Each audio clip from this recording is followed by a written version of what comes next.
Hello, we are transmitting to you from our present, which we can only assume is your distant past, the turbulent time that was the early 21st century. Fearing the great cataclysm that will surely befall our civilization, we began this monumental reference of strange and obscure human knowledge. These recordings represent our attempt to compile and preserve wonders and esoterica that would otherwise be lost. Whether you're listening from an advanced civilization or have just reinvented the technology to decrypt our transmissions, this is our legacy to you. This is our time capsule. This is the Omnibus.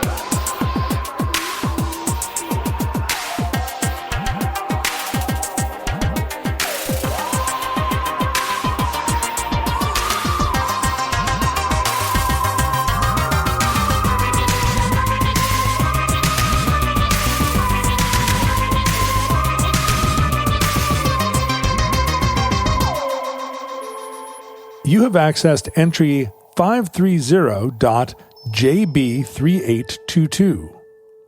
Certificate number 25573. Glacier Girl. I come in trying to get as close as possible to the other ships. Cut the gun at 200 feet, off mixture, switched props to feather, hold her off with the props, just turning till she stalls, bump. Snow flies, the old crate slides along, and that's all. Another landing. Didn't even bend the props. Peter, thank you for coming on the show. Welcome to the Omnibus Project. Thank you. Exciting to be here. I have a pretty incredible story to tell you today, John.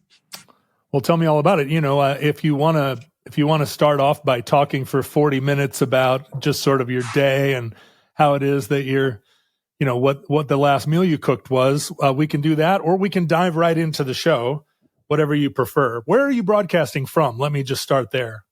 So I'm coming to you from Indianapolis, where I live, and I just got into it's a nice day. I got into a fairly heated debate with a friend of mine who lives in North Bend about whether or not Indianapolis was a cosmopolitan city. And his contention as a guy from North Bend was that Indianapolis was very cosmopolitan. But my experience as a guy who's been to Indianapolis multiple times was that the cosmopolitanity of that's it. Yeah, was about, I don't know, it was like a 3-block area, kind of over to the right by the steakhouse. Yes. Right. No, Indianapolis is not cosmopolitan. Chicago, is the closest thing to being cosmopolitan. Not close at all, in other words. Yeah, not close at all. Yeah. No, Indianapolis, it likes to, the things that it brags about itself about is that it's the number one destination for conferences, like for giant conferences, like at the JW Marriott or whatever, when they have 1 billion people come in town for, the agricultural whatever conference.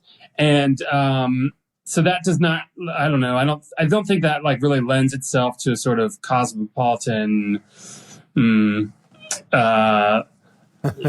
culture as much as it does a very transient sort of in and out culture. So, I mean, we have a cool museum, and I just went to the zoo.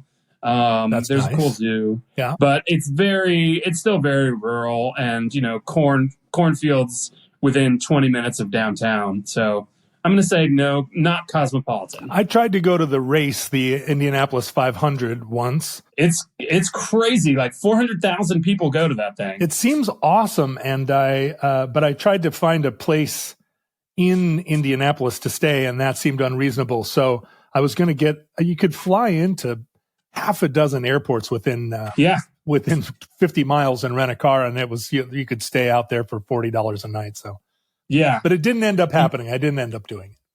Oh, I think I remember maybe when you were thinking about doing that, or something. Yeah, briefly. But it's very cool.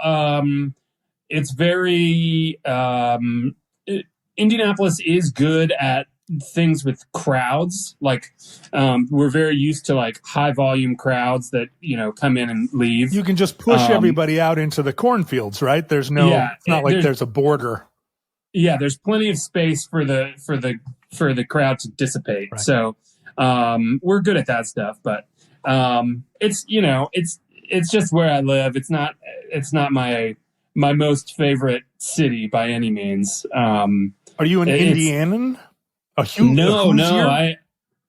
I'm from Atlanta, and North Carolina. So I grew up in both North Carolina and Georgia. So I'm a Southerner through and through. And then I just moved here for work. Couple years, maybe 8 years ago now. But when I came here, the first time I set foot in Indiana was when I got off the plane to go meet the realtor to look at houses. Wow. I had never been here before, lived here before. Bold. So yeah, it was a big move. And I did it for a job in an industry that I'm no longer in. So it was definitely a life-changing, big step. But Atlanta is like kind of my home city, that's where I would consider, if I ever had a chance to just pick on a map where I'd want to move, if that became, then Atlanta would be the city. That's a very cosmopolitan city. And that's a cosmopolitan city. I love Atlanta so much, very dearly. And I worked there and lived there and, for many, many years, both as a kid and then, as a younger adult. Did they make you work as a kid? Is that what I understand? This is kind of a Georgia thing, right? They put the kids to work at a young age. Well, my first job was on a blueberry farm in Mississippi. When I was 15. That's true. That's an American story. I know, it's true. I went there for a summer and worked on a blueberry farm, an industrial blueberry farm, which is no joke. Wow. They have these giant, I don't know if you've ever seen a blueberry plant, but they're the size of a tree. They're 6 foot tall. So I planted blueberries here in the side yard of my house. Really? I have a whole forest of blueberry plants. Yeah. Okay. So they're gnarly. They're gnarly. So the blueberry farms, they're planted in these long straight lines. And then they have this machine. So you have a tractor that goes in between the two lines, right? And behind the tractor, 50% over, right? So the tractor is here, and then not directly behind it, but like to the right of it, is this, but yet attached to the tractor is this crazy contraption that goes up and over the top of the blueberry bushes. And it has these giant fingers that go back and forth like this. And so as the tractor goes down the middle of the line between the blueberry bushes, this device goes over the top of it. I mean, it's the size of a truck. Right. And it has these fingers that go back and forth and brush all the blueberries off the trees onto conveyor belts. And then you have two people stand at the back of it. And when the blueberries come off, they come into these baskets that once they get to 50 pounds, you put them on the roof. Like you stop the conveyor belt and put the thing on the roof. And that was your job, lifting 50-pound bushels of blueberries? Yeah, and so you get like 200 of them on the top of this roof. I was like 15. Me and one other guy. And the only time you got a break was like when it got to the end of the row and was like turning back around. You could like run over and get like hose water or something. Yeah. But it was intense. It was gnarly. And then when it rained, we worked on, we'd go inside and work on the blueberry conveyor belt, to box the blueberries. And I got to learn all the different ways that mechanically that we as humans have created to determine whether or not a blueberry is ripe or not. Oh, this is a technology. You don't just dig in there and say like, these are good, these are bad. So it goes through a whole like an OK Go video of like the blueberries get dumped on one end and then they go through a conveyor belt and like a Rube Goldberg device. Is that what you're saying? Yeah, that's a Rube Goldberg device. It goes through the conveyor belt, goes underwater, and blueberries that are ripe and ready to be eaten will float, and ones that are too dense, they're not ripe yet, they'll go to the bottom. So you're saying that blueberries are witches? Yes, blueberries are witches. I've been saying it for years. You may have seen my bumper stickers. I didn't know. Never occurred to me. Yeah. So I got spoiled on blueberries because when I came back from working on the blueberry farm, they sent me back with these like giant freeze-dried bags of like the most amazing blueberries, and they're so much better than the grocery store blueberries. Yeah. But wait, I'm a blueberry aficionado. But you were manufacturing grocery store blueberries, is what you're telling me. Yeah, that's right. Yeah. We were like putting them in the clear little small boxes that went to grocery stores. Growing up in Alaska, of course, blueberries are one of the main foods of bears. And so the mountains are covered with mountain blueberries, and going up and picking them in the sort of late summer is a very like Alaska kind of Alaskan cultural togetherness rite of passage. Yeah, through the seasons, we all have these things like, oh my God, it's the first day that the sun is up past 4 p.m, and oh, it's break up. The rivers are all flowing again, and picking blueberries is a part of that, the seasonal variation. Are the blueberries different than blueberries now? Are they like smaller and darker? No, it's the opposite because of the midnight sun. The sun is up all day, and so all fruits and vegetables just grow like insanely.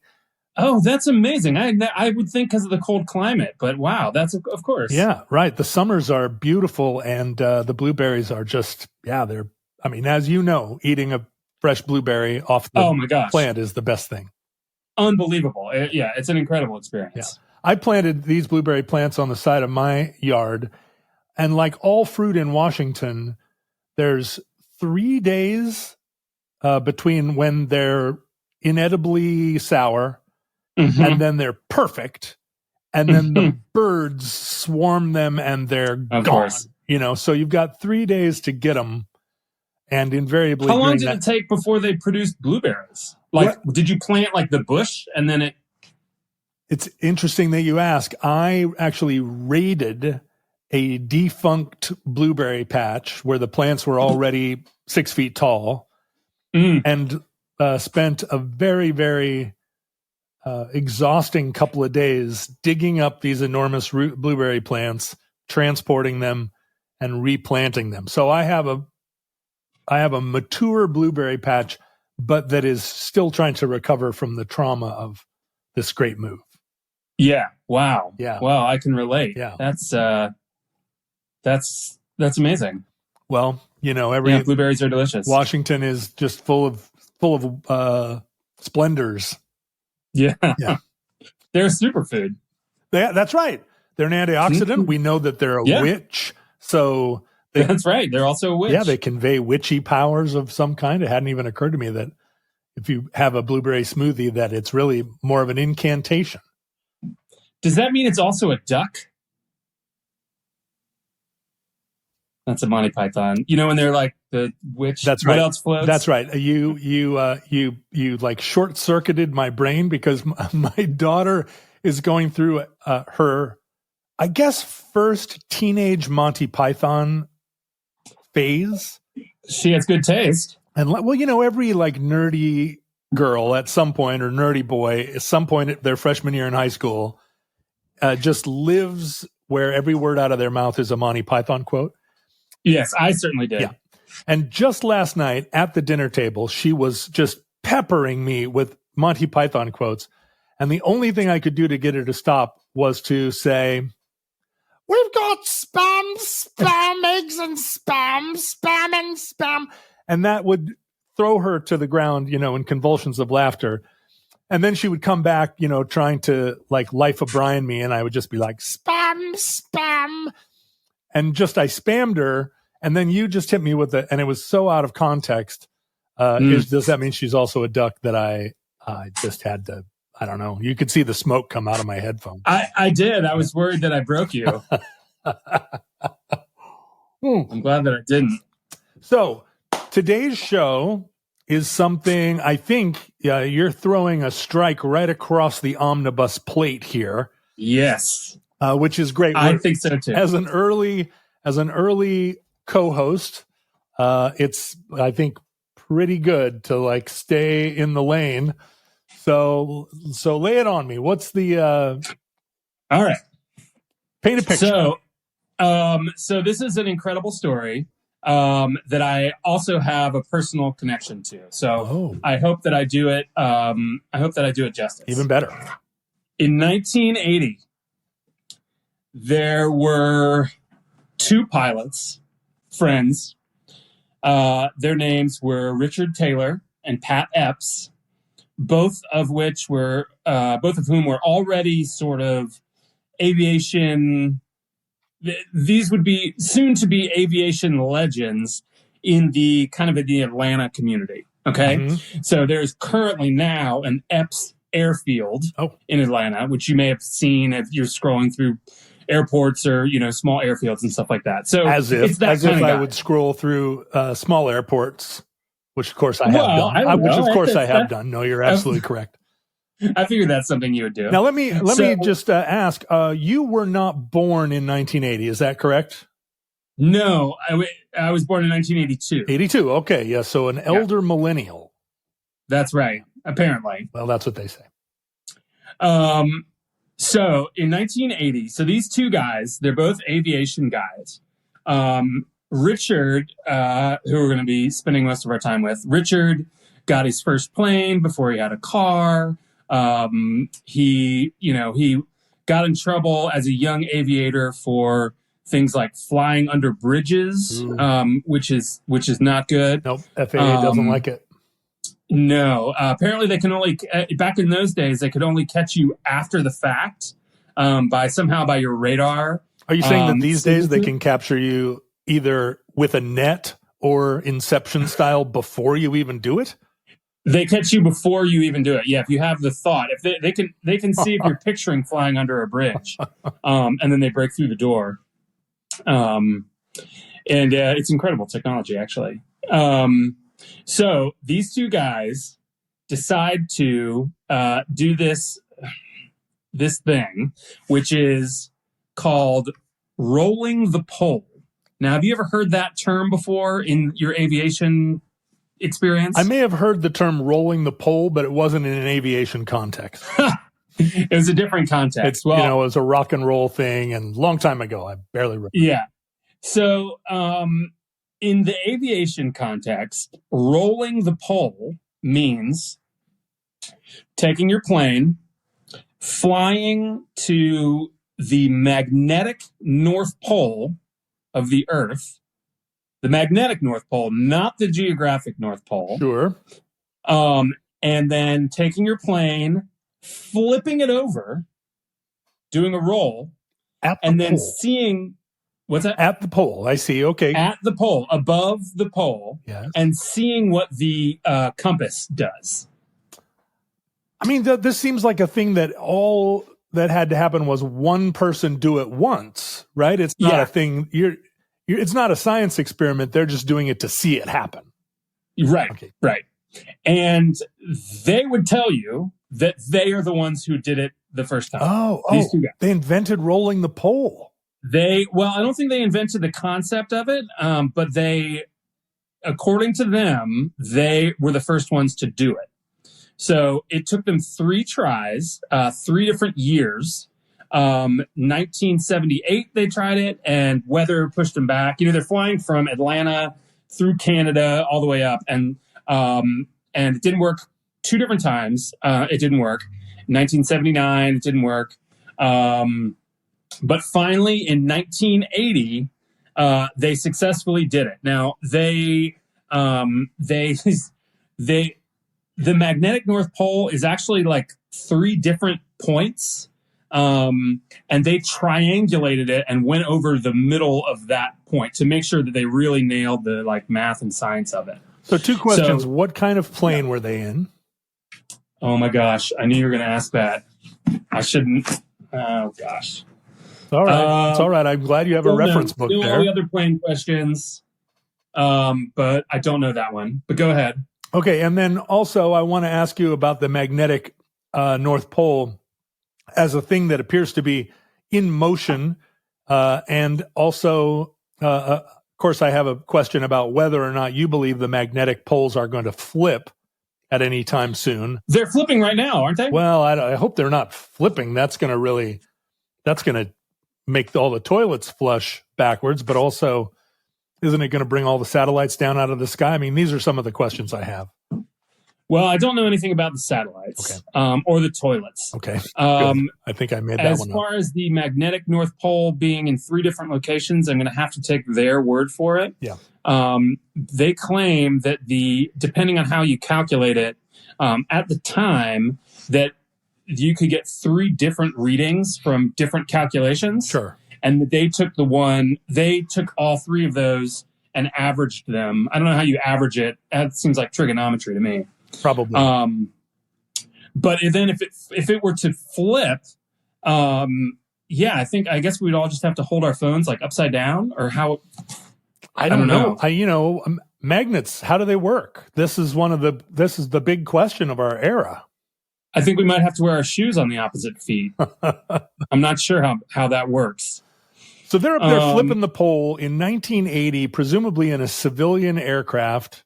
Yes, this feels like in a civilian aircraft that they owned, and so they're both in the plane. And what they do is that they switch seats, and then one of them rolls it, and then they switch. And then they switch seats, and then the other one rolls it, or they switch who's piloting the plane. Yeah, I think they both had a yoke, so they could probably do it without like climbing go back and forth over each other, so that they would share in this aviation accomplishment, as they are the team that rolled the pole, rather than one or the other individual doing it, because they're best buddies. Between the two of them, they know who did it first. Yeah, they never tell anybody. Right. So that it's like in the books, it says like even their wives don't know who really rolled it first. That's pretty cool. So, so they did this thing, right? This weird adventure aviation thing that they just took on their own, they took unto themselves to accomplish. Right. And so then immediately afterwards, and I mean immediately afterwards, in the plane still, they decide to go celebrate their aviation feat by going to a bar. And so they go to a bar, like they're in the plane, they've done this thing, and then they fly to a bar, okay, in Greenland. And this is a bar. Yeah. So they're just bumming around the Arctic Circle. These are my kinds of guys. I mean, I know. So this guy, we're going to learn a lot about this guy today. So they're bumming around the Arctic Circle. They go to this bar in Greenland because it's a pilot's bar, because it's at an airport. You can only get there via plane. And so they go in and they're telling people, these people that they don't know, but that are sort of their, compatriots or whatever, fellow pilots, they're telling them what they did. They're telling them the story. We just rolled the pole, and they're like and this is like a classic 1980s. It almost feels like an Alaska story. Yeah, every pilot in the bar is like, damn, why didn't come on, boys. Yeah. And so, and everyone's asking what the compass did, right. And it just spun, because it was just going nuts the whole time. So they're having, they're bragging and having a night of it. And so when they are at this bar, somebody at the corner of the bar tells them a story. Is this the thing where there's a guy at the end of the bar with his hat down over his eyes? And yep. And he says, have y'all ever heard of the Lost Squadron? Oh, man. I need to talk to you about hair loss. All y'all need to hear about my hair loss journey. I already felt like I was starting to lose my hair. It's been true for a while, but recently I've been taking GLP-1s for my diabetes. And apparently a side effect of losing weight is that you also have a hair loss in addition to the normal hair loss. And so much so that I have started cutting my hair differently with the knowledge that I am, I'm in that range of like, well, I have to wear my hair differently. And that is not my favorite thing. I'm a little bit embarrassed and a little bit insecure about it. And that is why I'm here to tell you right now, not only about my journey, but about some options if you are in a similar state of feeling like your hair is not what it once was and it is causing you anxiety. Well, these are real issues. You know, feelings are real, as I'm fond of saying.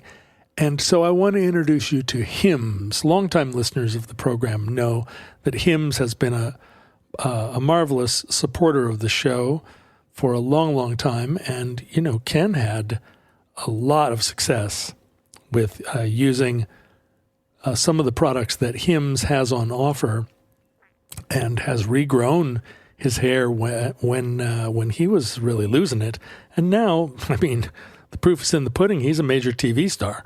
And of course, I credit his hair almost 100% for that. Hims offers convenient access to a range of prescription hair loss treatments. So it's a kind of a one-stop shop for all of the sort of hair loss treatments that are proven to work. You can choose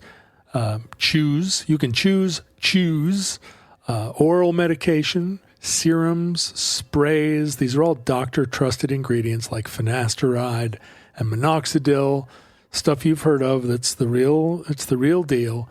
It stops further hair loss. It can regrow hair in as little as 3 to 6 months. This is like it's not just a question of vanity. It's a question of, you know, looking your best and feeling your best. It's just the same as wearing cool clothes or riding a skateboard after the age of 50. Like this is real human stuff, and you shouldn't have to go out of your way to feel like yourself. And another thing in endorsement of Hims, there are no hidden fees. It's got personalized care on your schedule. They're not going to zap you with surprise costs. Basically, think of Hims as your digital front door that gets you back to your old self with 100% online access to trusted treatments. So for simple online access to affordable care for hair loss, for ED, erectile dysfunction, and weight loss and more, go to hims.com/omnibus. That's Hims, HIMS.com/omnibus for your free online visit. Hims.com/omnibus. Featured products include compounded drug products, which the FDA does not approve or verify for safety, effectiveness, or quality. Prescription is required. See website for full details, restrictions, and important safety information. Individual results may vary based on studies of topical and oral minoxidil and finasteride. He tells them then this story.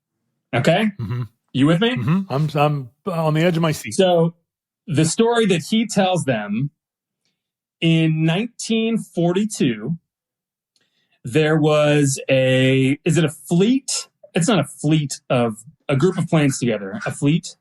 I would call it a flight. A flight. So there's a flight of planes, and they are going from America to Europe. Okay?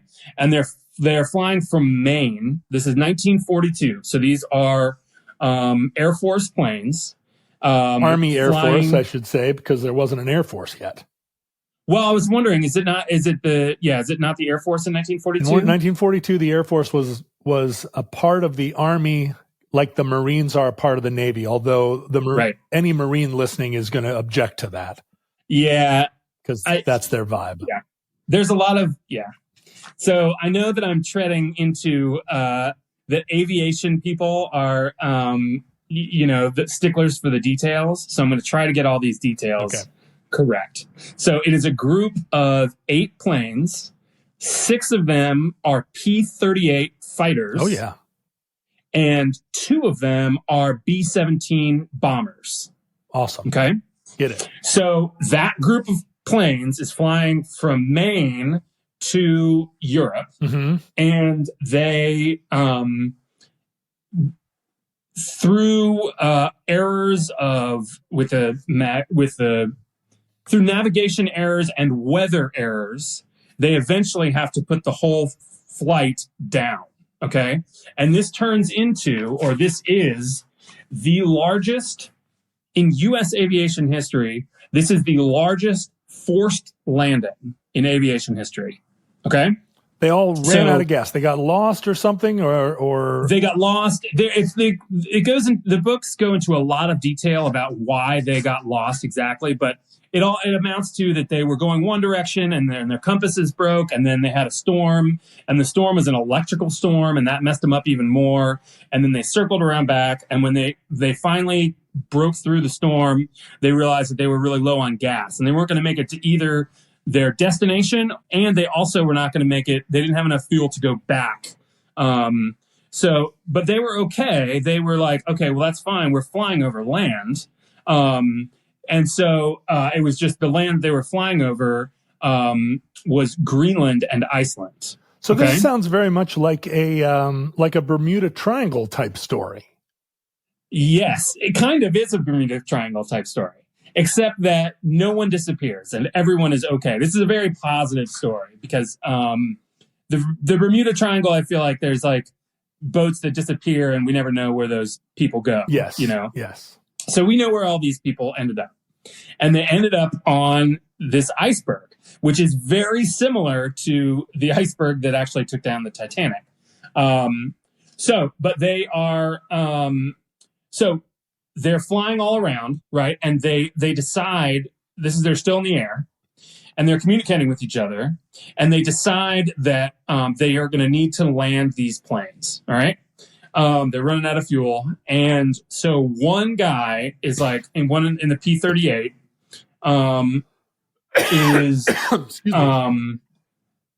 he's going to go down first and check it out, okay? And see if he can land the plane because it's on ice. The conditions are crazy. There's weather. And they've never landed in this exact, scenario before. So they send one guy down and he puts his landing gear down. Okay. And then he goes down and he lands the plane. And then he goes, a football field worth. And then the plane flips over. Plane flips over completely. Now, to people who are trying to visualize this, most World War II fighter planes are what we call tail draggers. They have 3 wheels, 2 under the wings, and then 1 on the tail. And when the plane lands, it bumps along, and then the tail goes down. A P-38 is a nose gear aircraft. It has tricycle gear, so it has a nose in the front, and those are not as sturdy to land on rough terrain because the nose wheel can dig in and the plane can screw up. Can flip over. Right. And so that's what happens. So the first plane that goes down, it's all shaky on the ice. It flips over. That's bad. Okay. That's bad. Bad news. Okay. But don't be alarmed. Okay. The driver is okay because the pilot, we would say, sort of flipped into heavy snow. So that the top of the plane sort of fluffed down into the snow and saved the driver because it wasn't going into hard, it didn't like make a huge contact. It sort of, that one of the reasons that it flipped was because the conditions were so bad. Right. And it was so snowy. So flipped over, driver's okay. So he then rolls down the window, up the window. I'm not sure about that, but yeah, I'm not sure the window rolled down, but sure. Okay. Let's this is let's go with that. I've had I had the privilege of hearing these guys tell this story, and that's what they said in the story. I will say I couldn't find that part of it in the books. Right. So that might be a little bit of embellishment. Or in the specs of a P-38. It's not like I have the specs. It's not a Ford Falcon. I'm not sure that it has rink, rink, rink, rink, roll the window down. Well, it definitely wasn't automatic. I know that. Sure. I know if there was anything, it was a hand crank. Sure. So at any rate, he gets down and he waves at the other. This is the story. He waves at the other pilots and indicates to them, and he's indicating no landing gear. Try to land without your landing gear. No landing. Sure, belly up or belly flop. Right to the ground. Yeah. Right? Because now they're just trying to survive. They're trying to get all the planes down and get the people safe. This is less about making sure the planes are intact. Got it. Although, of course, they're not trying to damage the planes. But he's like, you're going to slide in. You're going to goose it in. Ease it in. I like this. No landing gear. So they do. Wow. So all the planes land, and they actually sort of land and then taxi into a formation. Okay, this is according to their, air patrol training or whatever. They actually land the planes kind of in a semicircle around each other. Wow! Wow! And with no landing gear, they're just out there with their. They just put the planes down. Once the planes are there, I guess they're not taxiing them, but they put them into near each other. So they're all kind of as a fleet. They're all kind of landed in the same area, which they then use, and you can sort of picture this or imagine this. Once they're down and they're all safe, there's some injuries. The guy who flipped his plane has some injuries, but nothing life-threatening. Once they're down, they create a makeshift camp, right? Because they have all these supplies, because they were going to Europe, and they make the beds or the bay of the bombers into these like sleeping areas. They have campfires. They're listening to the radio. Eventually they're playing cards. They have whiskey somehow. So they have like this kind of elaborate, it's a bunch of pilots, World War II guys. And they create this sort of makeshift like camp. Sure, an old west town is what it sounds like. Yeah. What's that? It sounds like an old west town. I mean, this is how America was founded. I love this part of the story. A bunch of hee-haws put in the wagons in a circle. They're communicating with whoever they can communicate with to try to send their location and et cetera, to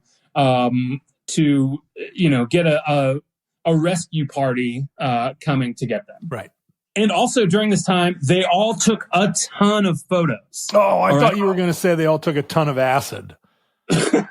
No. Well, if they did, that didn't make it into their record.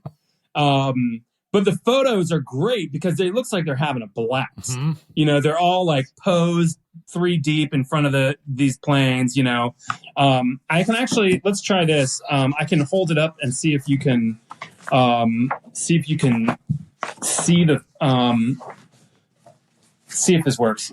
So they're like posing. Oh yeah, look at them on the planes, right? So what we'll do, Mark Miles, what we'll do is we'll actually put those images into the video. Okay. You're just showing these to me. So there are a ton of them. Oh yeah.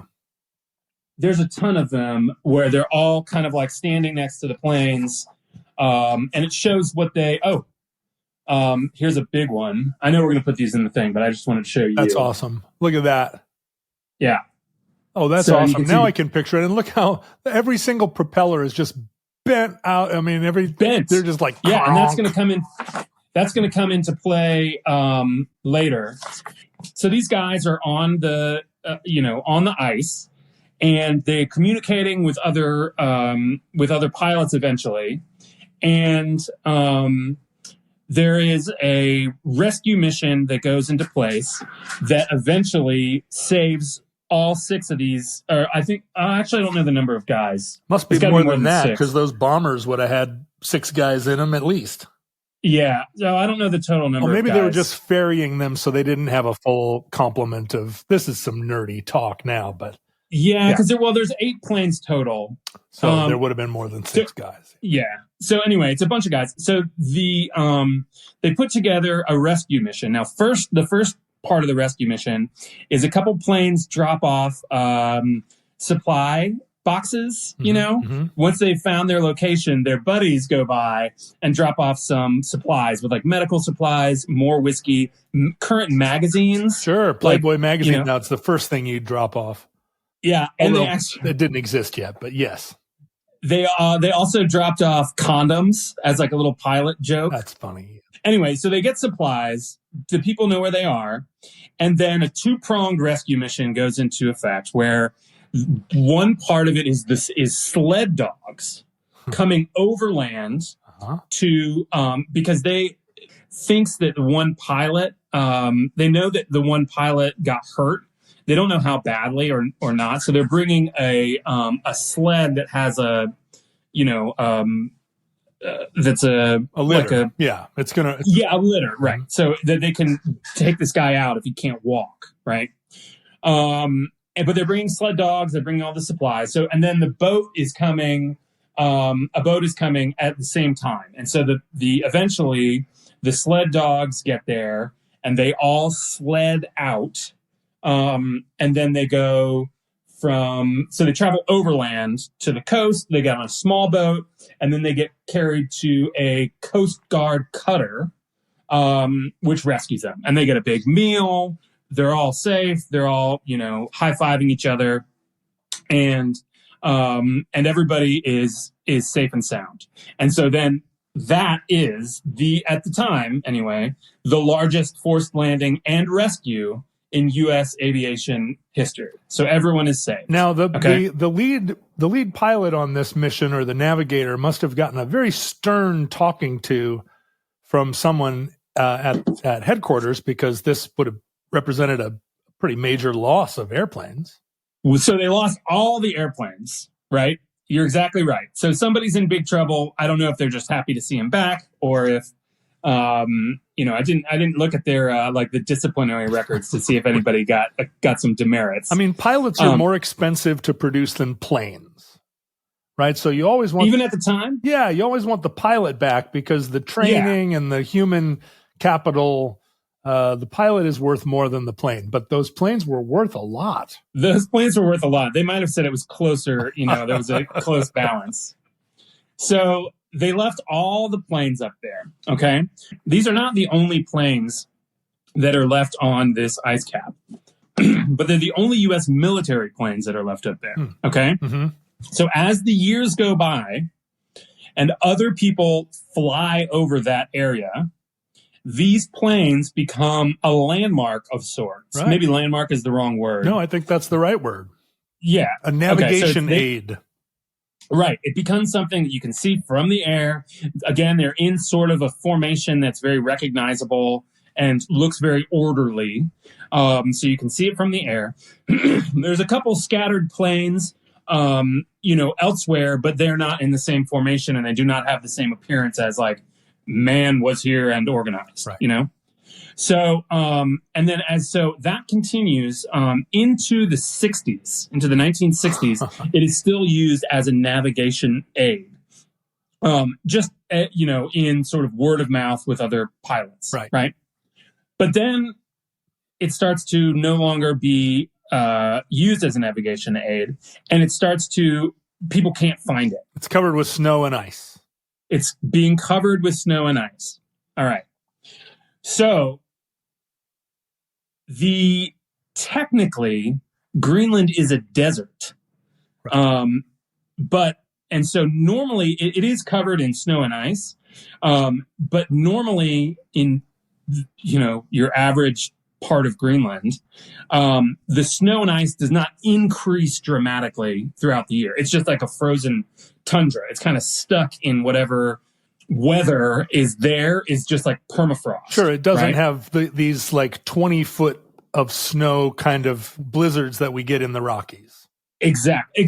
So that makes it very useful for people that are using planes as a navigation assistance, because they can see the same plane that was there for 20 years or whatever. Right. It just stays in place. The whole thing is moving, very slowly, but as far as the stuff on it, everything else kind of stays in place, except for these planes. They cannot find them, and they can't figure out why. Okay. So, and I should say to people who are kind of curious about why these planes weren't salvaged, at this time, these planes they had almost no value. There were so many of these aircraft after World War II. They were just getting junked and scrapped everywhere. you could buy a perfectly good working one for $1,500. So these had no value all the way into the 60s and 70s, even. Like it's not like they were collectible. Now these planes would be worth $25 million a piece or more.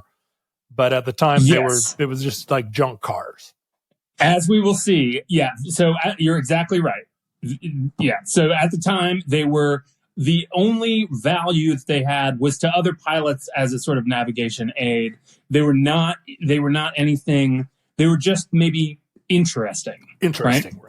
So the Danish government had the salvage rights on them, however, because they had salvage rights on everything that was in Greenland.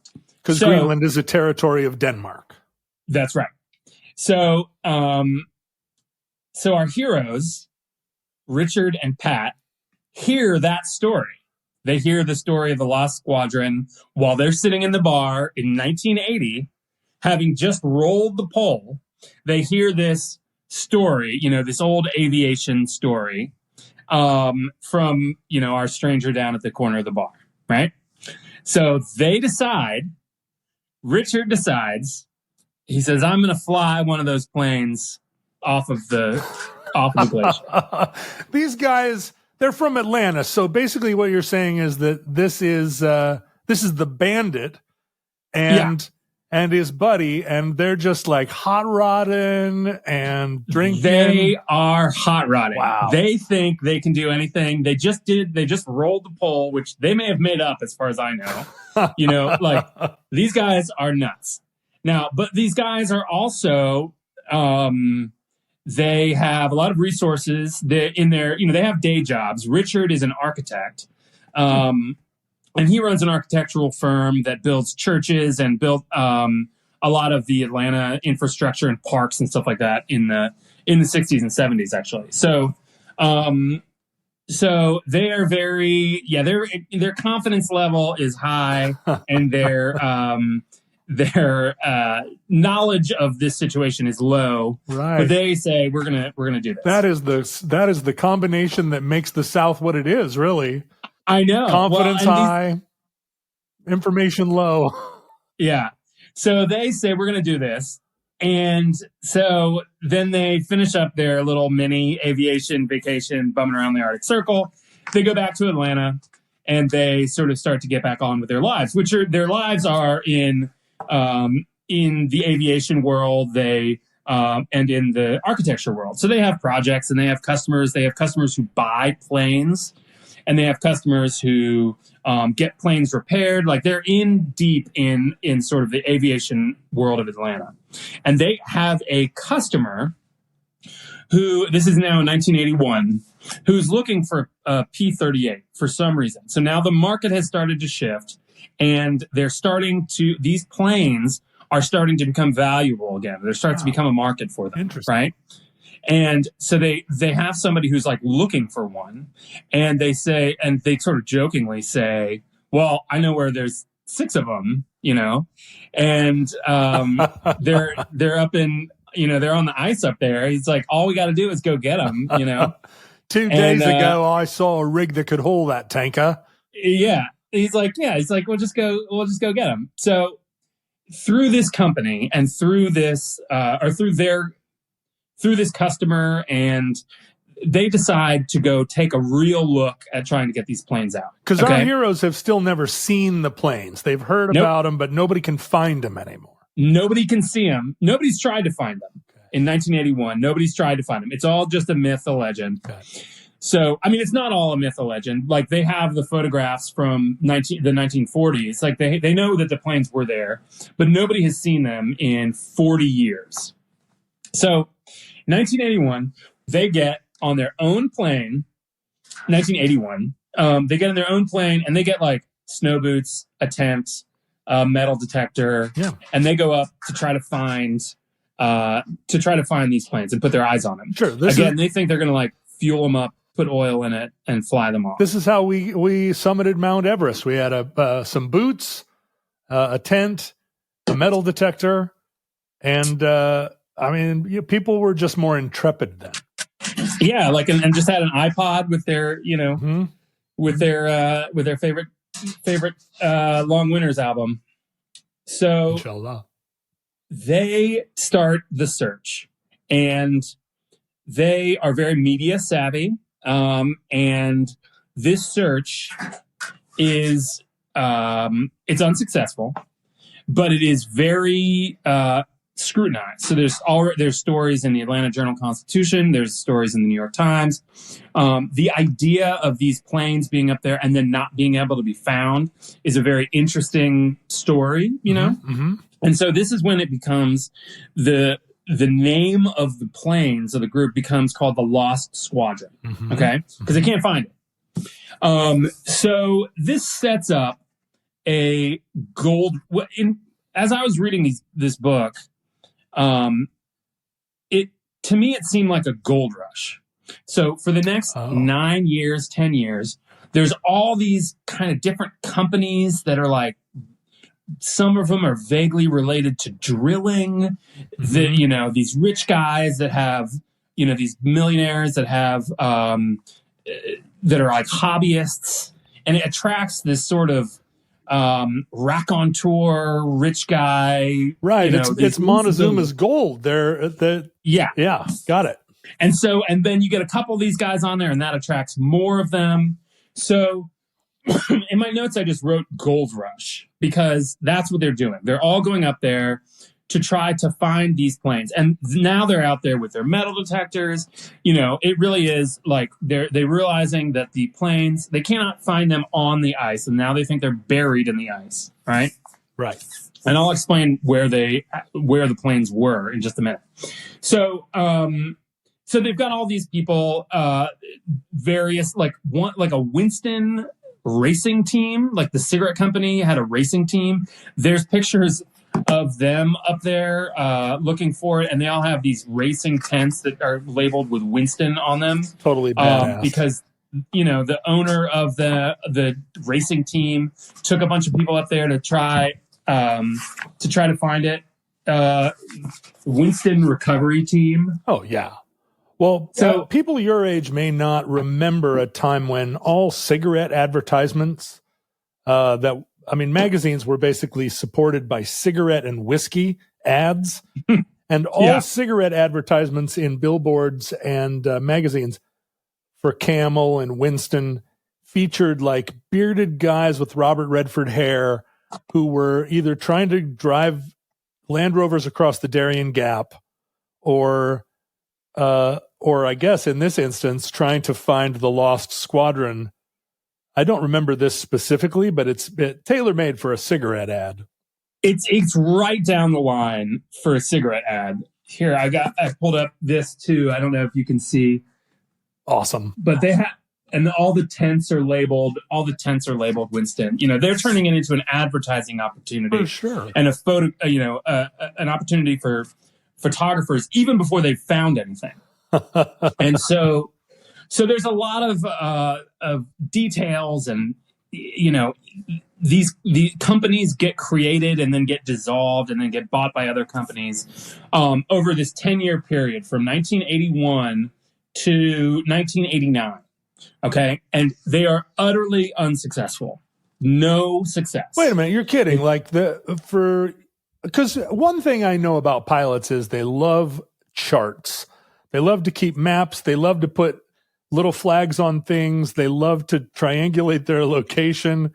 Before they even had rolled the pole, pilots know where they are. So are you saying that it's because it's on an iceberg and the berg itself is changing locations? Or yes. So all right. So what happened is, so you're right. The original pilots are involved in this search as well. They're looking at photographs and using the landmarks in the photographs to try to help them pinpoint where it's going to be.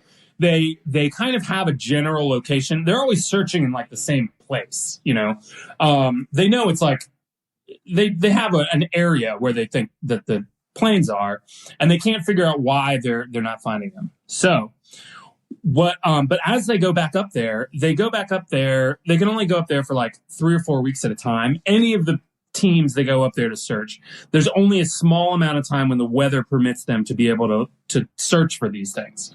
Otherwise, it's too cold and the machinery craps out, right? So there starts to be stuff left up there, right? Other people's shit. You're talking about search shit. Stuff.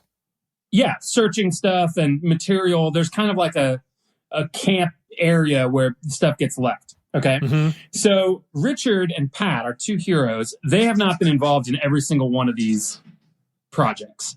They're keeping tabs on it. They get quoted in the stories quite a bit, but they are not they go on a couple of the expeditions. They don't really like all of it. And it's not very organized. It's very, I mean, the original pilots would have only been in their early 60s, right? Late 50s, early 60s.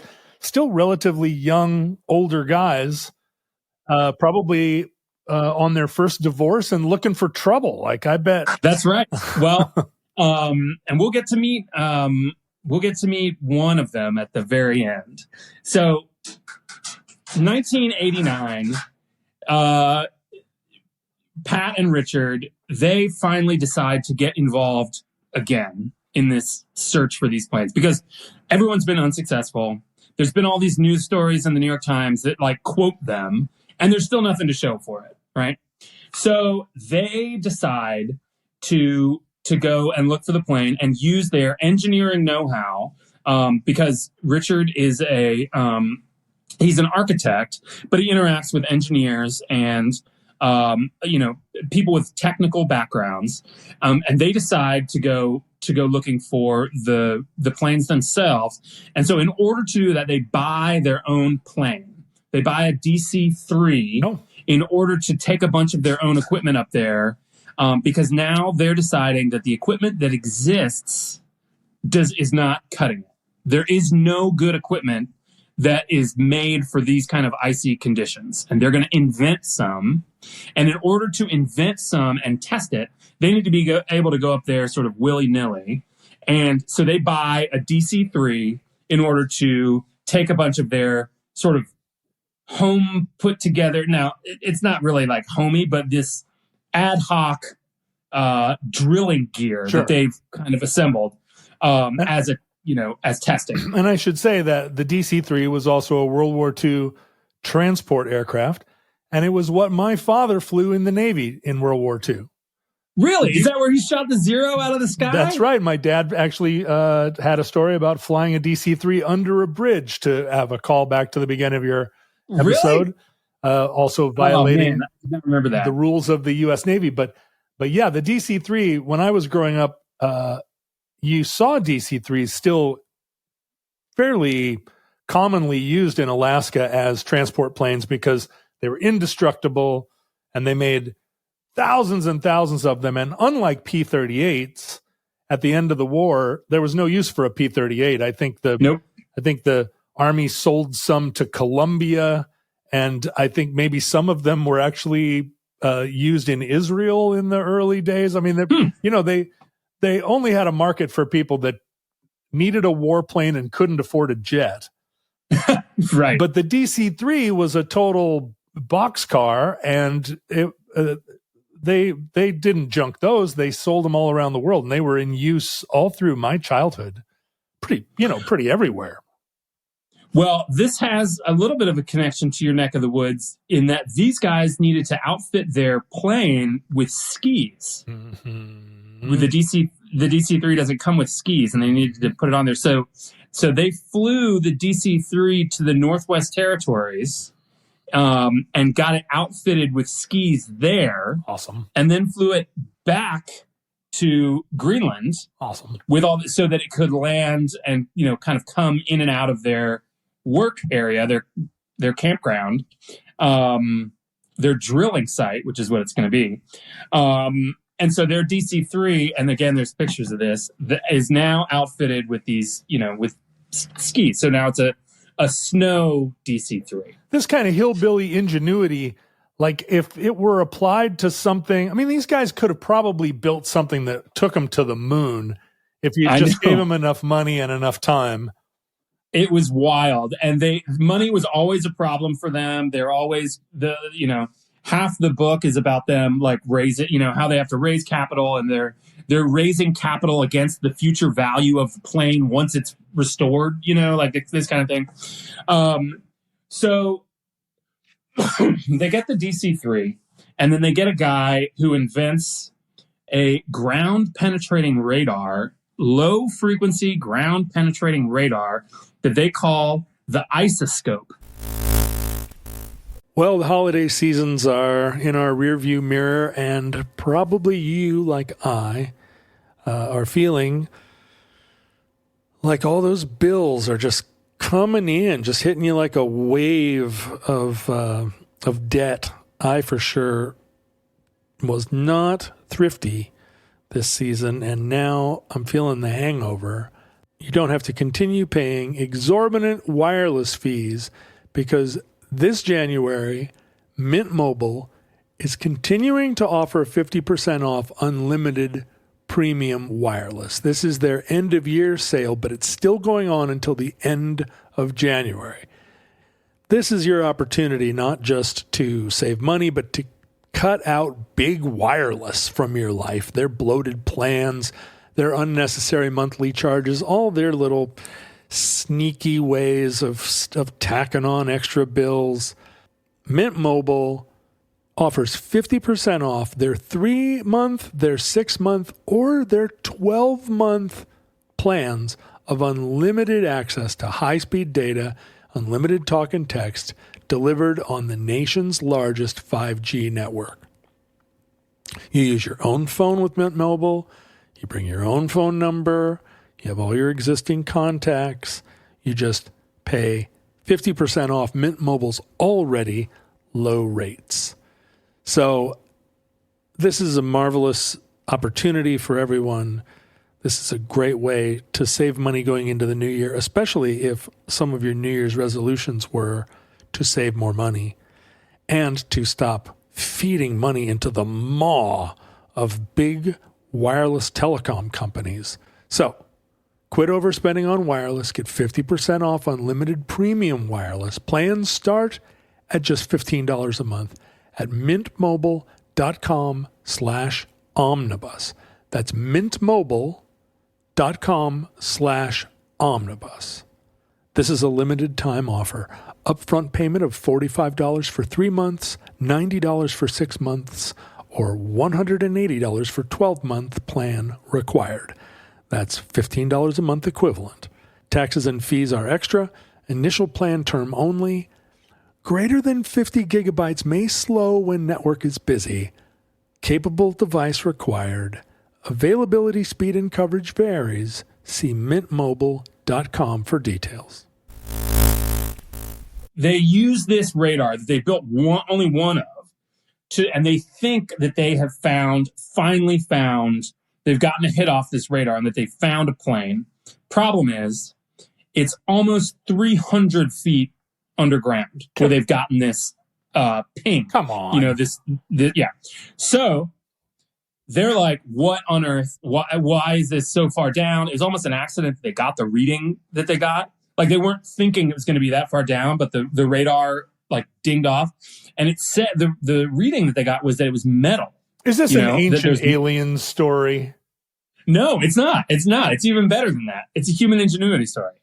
So then what they do is they drill a very small hole straight down, like a drilling hole. This is where the kind of the oil companies eventually kind of get involved because they start to use materials and tools of like oil drilling. Mm-hmm. So they basically, what they do is they take a reading.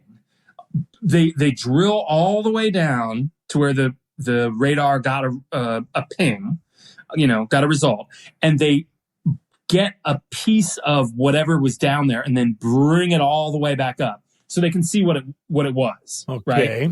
Right? Does that make sense? Like, it does, but it doesn't seem like it's increasing the value of these P-38s. Well, they didn't know for sure that it was the P-38s. And you're right. That was my thought too, where I was like, oh, they're going to hurt the planes. Yeah. But they didn't, of course, know that they were going to find the planes. They may have thought there was going to be ancient aliens. So they pushed this thing down and they pull it out, and indeed it is a piece of a P-38. No, it's actually a piece of the bomber. Then they're 300 feet under the ice? Yes, 278 feet. So, which is 30 stories or 27 stories, right? It's So 100 what meters for those listening in other parts of the world. Yeah. So remember before when I said that they had their campground, that they were kind of leaving stuff there, and then they would leave, and then they come back the next winter, and they had kind of the same stuff there. Well, they expected that stuff not to be covered in snow. But one of the years when Richard went, and he was there for 1 year, and then he came back, and he was back 1 year later. Am I saying that right? Like he was there, sure, and then he came back 1 year later. Sure. He found 10 inches of snow covering everything. In fact, there was a stake in the ground that was exact. They could measure, and they found that it was covered with 10 inches of snow, and they didn't know why. I mean, they knew why it snowed because they're in Greenland, right? But there wasn't snow anywhere else in Greenland, and they eventually figured out that this one little corner of Greenland is close enough to the Gulf Stream that it got 10 inches of precipitation every year like clockwork. Whoa. 10 inches exactly. Whoa. Like clockwork. So they were able to then calculate, because they knew the exact dates of when, when the planes landed and when they were now. And so they could figure out exactly how far underneath the planes should be according to that math. And they calculated all of their radar and everything, and they got 1 million hits. They found the whole group of planes. Wow. Once they finally dialed in how far they'd been covered in ice. So the iceberg had swallowed all 8 of these planes and pushed them down into the earth. So these guys now are doing science. They've discovered something that meteorologists are interested in. The nation of Denmark is taking notice. Yeah. Everybody. And so then all of the reports that had been in the New York Times and et cetera are now back in, there's like more interest in this story than ever before. And there's an incredible diagram here that I'm going to show you. I promised to stop holding stuff up to the screen, but this diagram is incredible. So now begins in earnest. They're doing real excavation work. And what that work is drilling. Okay? So I want to show you this diagram. I'm going to hold it up just for a second so you can understand. So this is the surface of the earth, right? Yeah. This is where they're... The ice, right? And this is where the planes are. And this is a 30-story difference. Yes. Okay. At this point, one would ask, is this now not worth it anymore? Yeah. I think their financiers all asked that. Right. And I think that they continually lost their financing and their backers and their public support constantly. Right. But these two guys were driven. Now they're 10 years into it, Sure, they become lunatics. If they weren't already, they'd become lunatics. Yeah. So Richard and Pat now are in earnest. They found the planes. They're looking for the planes, and they know where they are. And so they're creating now, they're using some of their contacts in the oil industry to create drilling tools that rotate hot water through. Mm-hmm. So it looks like a giant top, and it's enormous. And what it does, it's got a point. It's this thing right here. Yeah, it looks like a spinning top. Like a spinning top. But it's the size of like a Volvo. And it has hot water rotating through it. So it sinks down into the ice. It melts the ice, leaving behind a column that they can then put like supporting beams around. Sure. To create this very long, deep, boring hole straight down into the earth. Okay? Right. Are you following me? Yeah, with walls lined of refrozen ice. Right. And they're constantly worrying about it cracking and falling in on them because this kind of ice digging or ice mining. I don't even know what the right word is. Ice boring down, ice drilling has not been done before. Right. On this scale. So they're constantly, so there's patents that get created for this. Okay. Just in case anybody wants to rescue some other P-38s to 300 feet under the ice. Well, the people are still trying. Mm-hmm. So they just found another one recently. So anyway, they are with this massive thing that they invented. They and the team of people that they're working with invented this thing called the Super Gopher. It's going down. They finally get down and they find the bomber. They had already found the bomber, but they get the bomber, they get to the bomber enough to see it and interact with it, and it is crushed. Oh, okay, boo. It's crushed. Yeah, very disappointing. Boo ice. We're now talking about in 1990. Okay, so it is crushed, under the ice, which is exactly what you would expect, or at least what I would expect. Sure. Right? You had to think about that. But they are not dissuaded. They continue to look and continue to drill. And then it takes them another 2 years. But in 1992, they finally discover the P-38, and it's intact.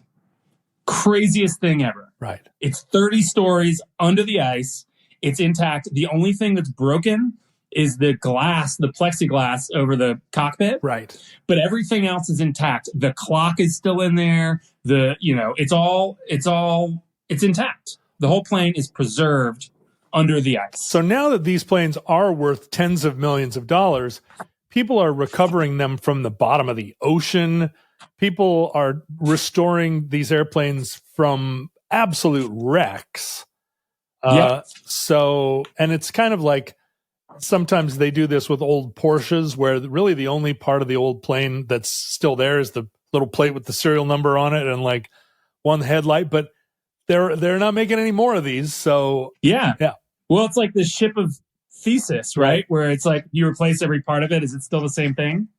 Well, I'll give you a hint. They are able to keep 80% of this plane, and they are able to restore it. So they disassemble it to get it out, or they also build some crazy ice crane to pull it out. So they built some crazy ice crane to get it all out. So they go down. It takes 20 minutes just to get a person descending into the ice on a rope, and this picture, it's a kind of a darker picture. I see it. But that's from above. But so there, it's just as big. It's kind of as big around as you can fit one person in the hole. Yeah. So they get lowered down in this rope, which actually uses a hand crank because it needs to be so precise. There wasn't a machine that could do it at that time. So they're using this hand crank with all these pulleys and levers.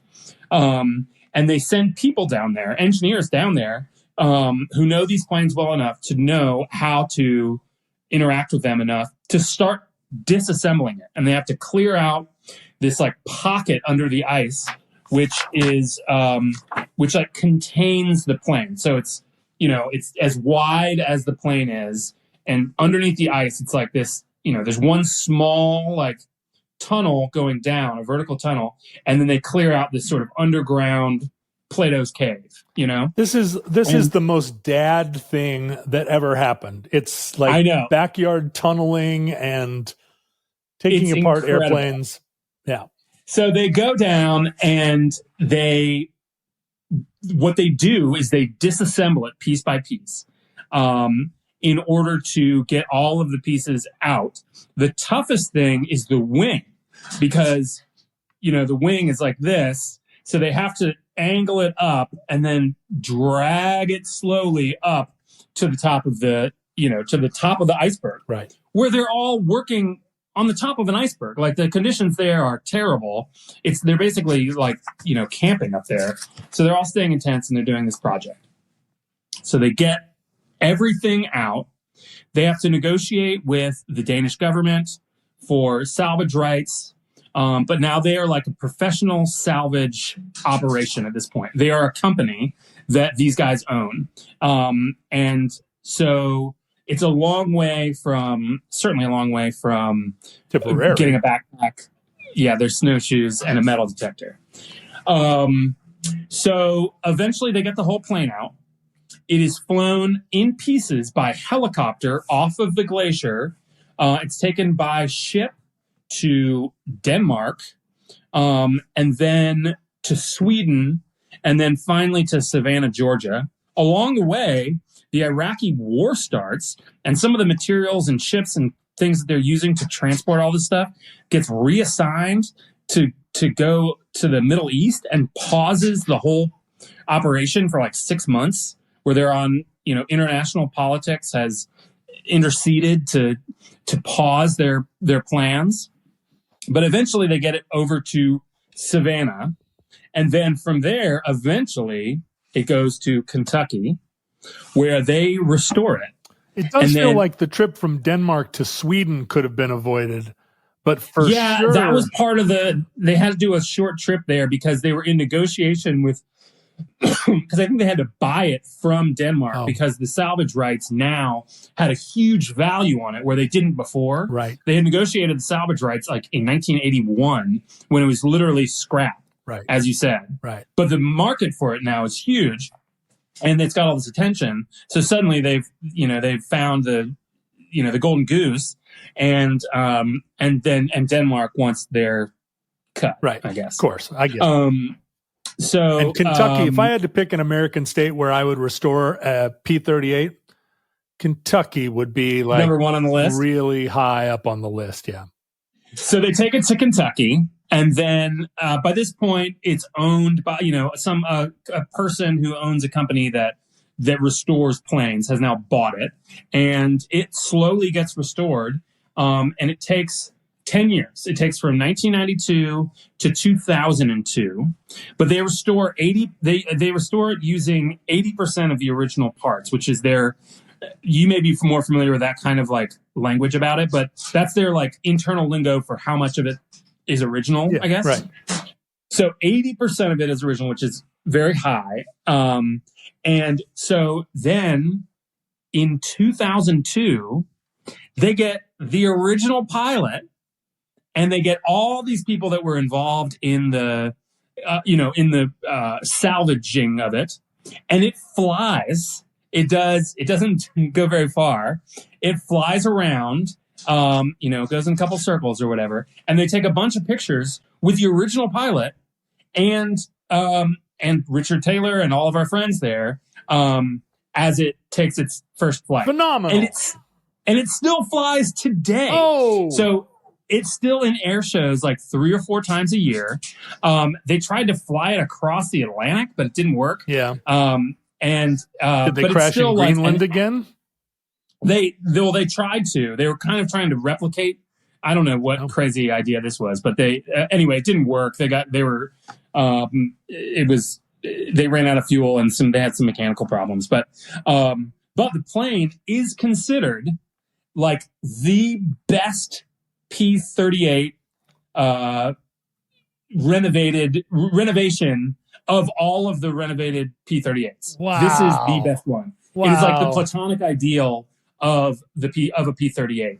And it has been restored. They found all of the original. The guns were actually like a really big deal because it's the only P-38 that has that's now, when you see it, has its original guns, right.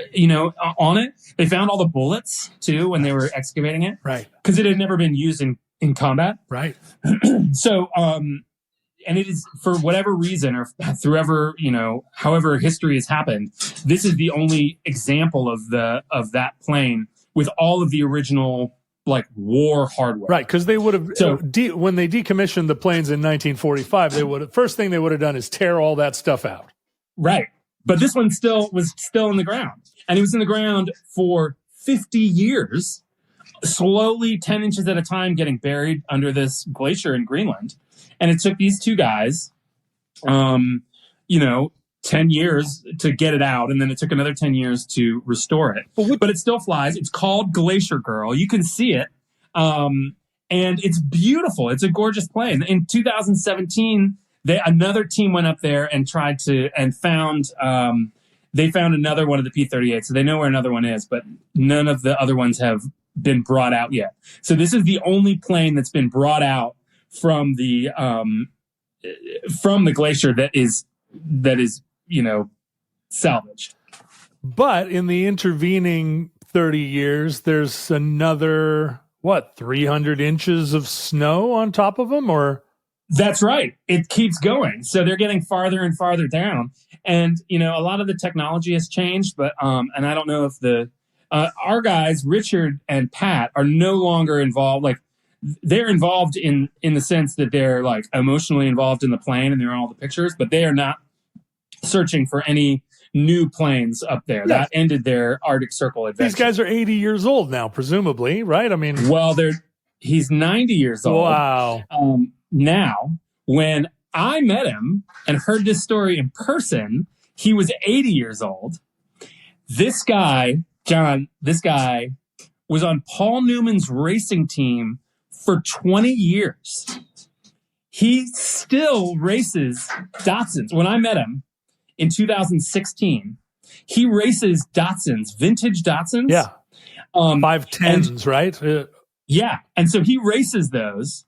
Now, most of the people who race those cars, they have like a Ford F-350 and a giant trailer, right? And they take those cars to the racetrack in the back of a trailer. Right.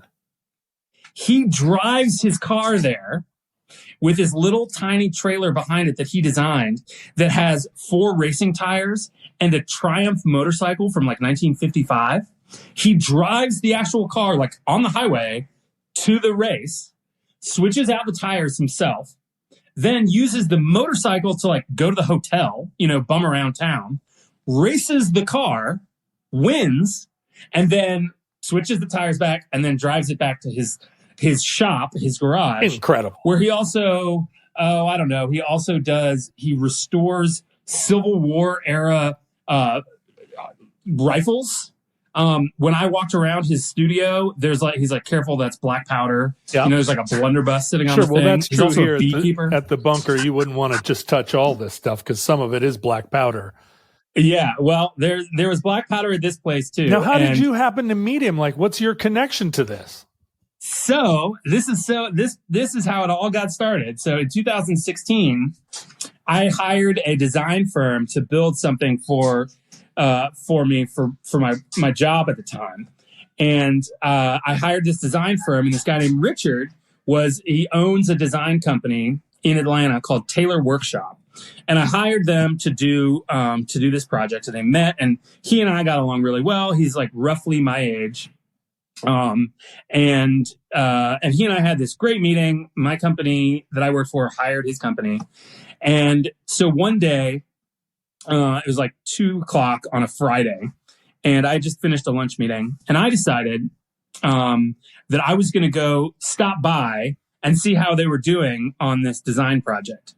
Because the design company, I figured they have like a receptionist, and it's like a place you can go in. I was a customer of theirs, so I was like, I want to just stop into this workshop and see how this project is going.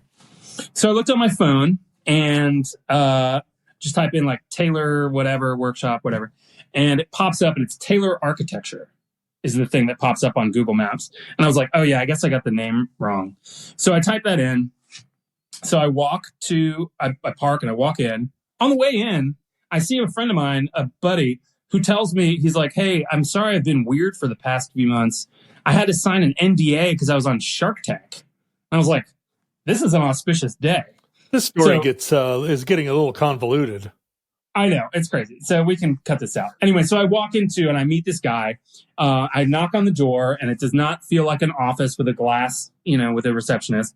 So I knock on the door, press this crazy bell, and the door opens, and an 80-year-old man is standing there.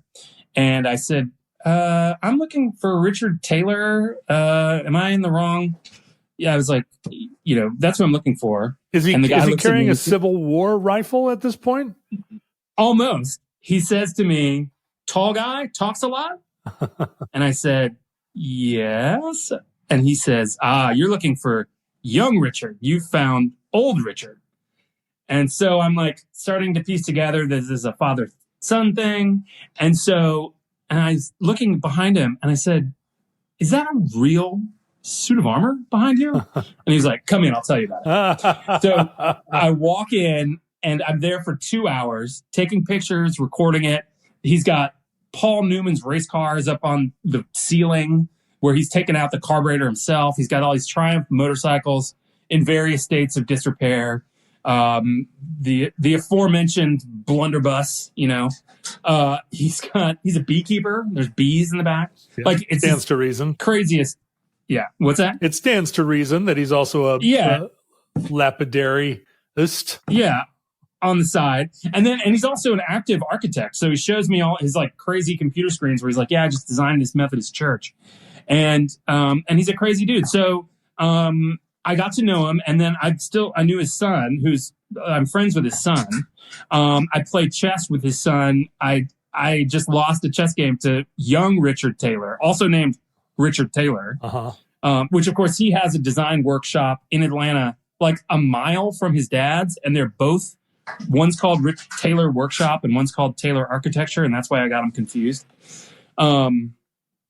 So that's the story. And now I don't know if this last part will fit in to Omnibus, but I'm gonna hit you with it anyway. Lay it on me. Richard Taylor is still alive. He is 90 years old, and their family would like to get him interviewed. Really? And I think you should interview him for an addenda episode of the Omnibus. Wow. Because you could ask him all these questions.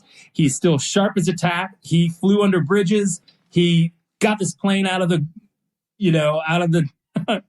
the Glacier. He's a beekeeper. You can ask him about that. So, and I should say that the correct term for a beekeeper is an apiarist, not a lapidary. Lapidary, because those are gem finders, lapidaries, whereas apiarists are that beekeepers, right? Well, this almost feels like a thing that they're in Atlanta. They're in Atlanta. Feels like a thing I should fly down to Atlanta to do rather than force him to deal with these ungainly computers. Well, they would set, So, yes, I mean, yes, I agree. They would set it up. I mean, they could set him up on a computer, but he is an amazing guy. I haven't seen him in 6 or 8 years because I moved away. But he is, he's still active. He wrote his own version of this story. Check out this book, John. So it's this big. Yeah. It's this big. Wow. It's like a textbook. Wow. And it's so dense. It's like a textbook that he wrote, but it's called Glacier Girl. Wow. The Search for the Lost Squadron. It's on Amazon, but the book that I read for this event came out in, I don't know how many years ago, but it came out before the plane was finished being restored. Yeah. So I think it came out in 2002.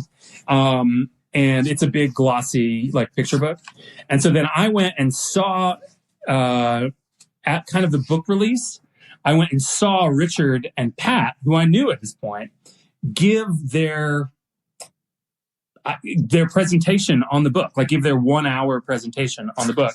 And I met both of them, and they both signed this copy of the book. I don't know if you can, and they actually had him sign it for my son, who was just a little baby at the time. And I brought him with me to the thing, and he fell asleep in the middle of this. It was like a dad, it was an aviation presentation. There were only dorky dads in there. It was at an airfield. But it was broadcast by NPR. And that's why they were doing it. So anyway. Well, let's talk offline about the larger project of it. And let me just let's just sort of bring the show to a graceful landing here. A little belly landing. You can use your landing gear on this. Yeah, that's right. This part of it. Well, Peter, this has been a fascinating story, and now we're bringing it into a landing, and I feel like I would land this story right on its belly, but you're suggesting maybe we should land it on its gear. But this has been a perfect Omnibus episode, and I want to know where the other 7 P-38s are, Every year they get worth more and more. They add another $1 million in value. And they get further into the ice, though. That's right. And the hot topic that they invented to drill down there, who knows if that's still working, but you could invent another one. And if the poles flip, that's going to change the whole energy too. So this has been a great episode of the Omnibus. Thank you so much, Peter, for bringing it to our attention. Thank you, John. My pleasure. And that concludes Glacier Girl, entry 530.JB3822, certificate number 25573 in the Omnibus. Futurelings, I don't have to tell you social media is an unholy trash fire, and we disavow it. Yet, we contribute to Facebook and Instagram at Omnibus Project. Fans of the show congregate on Reddit, Discord, and Facebook, and elsewhere under the group sobriquet Futurelings, and you can find them threaded throughout the internet under that search term. Our address for email was theomnibusproject@gmail.com. You can send physical mail, postcards, packages, locks of hair, stacks of hundreds to The Omnibus Project at 609 Southwest 150th Street, number 48084, Burien, Washington, 98166-998. Remember, our show is listener-supported, so please consider joining our Patreon community at patreon.com/omnibusproject. There you will find a treasure trove of photos and notes, outtakes and mail, and Ken Jennings being a goofball back in the old days, and monthly addenda episodes dating into the distant past, and levels of subscription with perks including exclusive merch items, many bonuses, early access to weekly episodes. It is more than worth your time and money to subscribe at patreon.com/omnibusproject. Futurelings. From our vantage point, in your distant past, we have no idea how long our civilization survived. We hope and pray that the catastrophe we fear may never come. If the worst comes soon, this recording, like all of us, may have been our final word. But, if Providence allows, we wish you many goods and cheese, and hope to be back with you soon for another entry in the Omnibus.